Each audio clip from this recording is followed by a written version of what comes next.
More senior politicians in Niger were arrested on Monday as the leaders of a military coup defied international calls to restore democratic rule and reinstate ousted President Mohamed Bazoum. A photo posted by Chad's President Mohamed Idriss Deby, seen on the left, who visited to try to mediate between the coup leaders and the ousted government, appeared to be the first image of Bazoum since the takeover, showing him smiling and apparently unharmed. The coup has sent shockwaves across West Africa, pitting Niger's former Western allies against the likes of Russia and other junta leaders in the region. There's a lot of speculation at this point.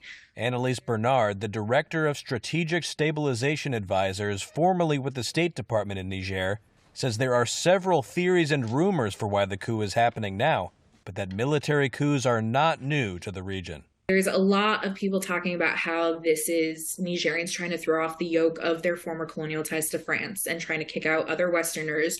There's also talk that Russia is behind this. We do not have any evidence that that's the case. What we are seeing, obviously, is that the civilian population, specifically in Niamey, the capital, is very loud right now about anti-French and anti-Western sentiment. There's obviously, we've seen the Russian flags circulating in some of the protests in the streets. But this is also something that we've seen civil society do anytime that there's a protest that takes place in the city, of which there are regular protests in Niamey. The United States, former colonial power France, and other Western countries have troops in Niger and had been working with the government to fight militant forces, and the coup has raised fears for the security of the region. Niger was our last bulwark of stability in the region, and the country that not just the United States, but a lot of Western partners had invested a lot into.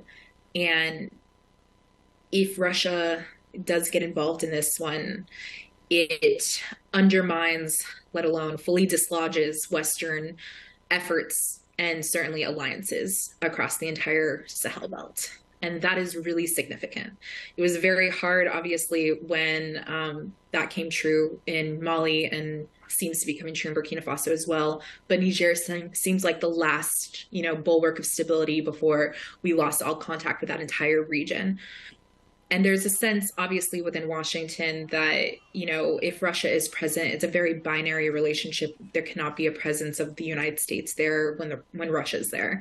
I think that relationship becomes quite binary. So I think that's also kind of the big concern, and certainly. The juntas of neighboring Burkina Faso and Mali voiced their support for the coup on Monday and warned that any military intervention in Niger will be considered a declaration of war against their countries, too. Meanwhile, Yevgeny Prigozhin, the head of Russia's Wagner mercenary group, has welcomed the coup in Niger and said his forces were available to restore order. The Kremlin, for its part, said on Monday that the situation in Niger was, quote, cause for serious concern, and called for a swift return to constitutional order. A United States official on Monday said the coup had not been fully successful and that there was still an opportunity to reinstate Bazoum. France and Germany echoed those comments.